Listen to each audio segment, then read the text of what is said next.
சகித்தால் சுகிக்கலாம். சோதனையை சகிக்கிற மனுஷன் பாக்கியவான். யாக்கோபு 1:12. கமர்ஜியா என்பவர் ஆண்டவரை அறியாத குடும்பத்தில் பிறந்தவர். அவர் கிறிஸ்துவ பள்ளியில் படித்தபோது ஒரு ஆசிரியரால் மிகவும் கவரப்பட்டார்.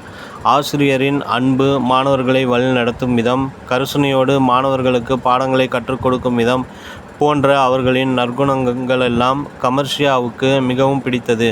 அதற்கு காரணம் அவர் வாசிக்கின்ற வேதாகமம் என்று அறிந்து வேதாகமத்தை படித்தார். அதில் ஏசாயா 53ஆம் அதிகாரத்தை படித்தபோது தொடப்பட்டு இயேசுவை ஏற்றுக்கொண்டார். தன் வீட்டில் உள்ளவர்களுக்கு தெரியாமல் இரவு நேரத்தில் வேதாகமத்தை வாசித்து தியானிப்பார். வாலிப வயதில் அநேக கிராமங்களுக்கு சைக்கிளில் சென்று சுவிசேஷத்தை அறிவித்தார். அவரின் குடும்பத்தின் மத்தியில் கடுமையான எதிர்ப்பு காணப்பட்டது. ஆனாலும் தேவன் அவரோடு இருந்ததால் சோதனை எல்லாவற்றையும் பொறுமையோடு சகித்து அநேக வாலிபர்களையும் சிறுவர்களையும் கர்த்தருக்குள் வழிநடத்தினார். வேதத்தில் பல சோதனைகளின் வழியாக யோசேப்பு கடந்து வந்தார். ஆனால் அவர் எங்குமே தோல்வி அடையவில்லை. போத்திபாரின் மனைவியின் ஆசைக்கு அவர் இணங்காமல் தன்னை பரிசுத்தமாக காத்து கொண்டார். சிறைச்சாலைக்குள்ளே இருந்த நிலையிலும் அவர் முறுமுறுக்கவில்லை. கர்த்தரோ யோசேப்போடு இருந்து அவர் மேல் கிருபை வைத்து சிறைச்சாலை தலைவனுடைய தயவு அவனுக்கு கிடைக்கும்படி செய்தார்.